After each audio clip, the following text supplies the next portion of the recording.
Persuni b'diżabilità li għandhom bejn 18 u 23 sena se jingħataw allowance ta' 1,000 euro fis-sena għal fini ta' terapija sabiex jgħixu ħajja aktar dinjituża. Dan jingħaqad mal-proposta diġà mħabbra li tfal sa 18-il sena li se jingħataw diversi servizzi ta' terapija bla ħlas. Ħabbar dan il-Prim Ministru mexxej Laburista Roberta Bela waqt attività politika f'San Ġwan. Però mbagħad naturalment għamet id-domanda ma xiġri jekk fl-età ta' 19-il sena hija meħtieġa terapija xorta waħda. U għalhekk illi nista' nħabbar illum milli għal dak il-ġenituri li għandhom tfal bejn l-età ta' 18 għal 23 sena ser nkunu qegħdin nagħtuhom allowance ta' 1,000 euro fis-sena, 1,000 euro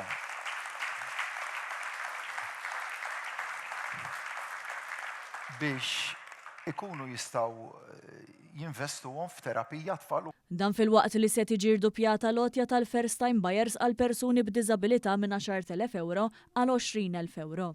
Persuni li għandhom diżabilità li jixtiequ jsiru sidin ta' darhom. Bħalissa n-notja li tingħata lil first time buyers ta' 10,000 euro fis-sena, fil-każ ta' persuni b'diżabilità se nkunu qegħdin nirdupjawha għal 20,000 euro, għotja ta' 20,000 euro. Illi se tkun tkompli tiffaċilita biex iżjed persuni nagħtuhom l-opportunità sħiħa ta' dinjità sħiħa. Il-Prim Ministru qal ukoll kif irridu nagħtu ċans lil kulħadd jimxi l qudiem u li ma nħallu l-ħadd waħdu f'mumenti diffiċli tal-ħajja. Fil-fatt Dr. Bela tkellem dwar esperjenza li semma ta' kundizzjoni rari u mumenti ta' sfida fid-dawl ta' tħabbira ta' twessieħ tad-disponibilità tal-orphan drugs għal dawk b'mart rari. Jekk hawn persuna waħda f'dan il-pajjiż u smajna dal-każ ftit tal-ħin ilu, xogħolna huwa illi nwieġbu billi nagħtu l-aqwa ċans lil kulħadd illi jista' jimxi l qudiem fil-ħajja. Illi nkunu man-nies f'mumenti ta' sfida.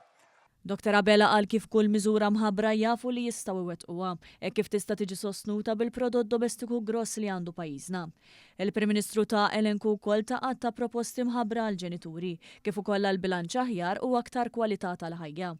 Huwa ta' ħarsa lejn it-tnedija tal-pjan tal-Partit Laburista fis-settur tas-saħħa, b'viżjoni fit-tul fejn se tingħata importanza lill-screening. Semma wkoll fost l-oħrajn l-investimenti li sar fl-infrastruttura sabiex jitnaqqas il-pis tal-pressjoni minn fuq l-isptar Mater Dei. Dr. Bela semma wkoll kif hija mistennija li tibda l-ħidma fuq sptar għas-saħħa mentali ġdid fl-isptar Mater Dei.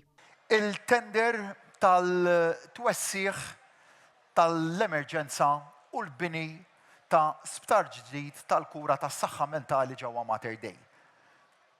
Ingħatat il-konċessjoni fis-sens li l-proċess tal-procurement huwa magħluq, issa hemm perjodu ta' ftit jiem qosra ta' xahar tiem li ninsabu għaddejjin fih biex jekk hemm xi ħadd li jrid jagħmel oġġezzjoni jista' jdaħħal oġġezzjoni, ngħaddu għall-iffirmar tal-kuntratt u jibda l-iżvilupp ta' sptar ġdid tal-kura tas-saħħa mentali ġewwa Mater Dei stess. Il-Prim Ministru tkellem ukoll dwar ta' bidliet introdotti minn Gvern Laburista sabiex kulħadd ikollu l-opportunità li jsir ġenitur, fosthom biex iċ-ċikli tal-IVF se jitilgħu minn 3 għal 5.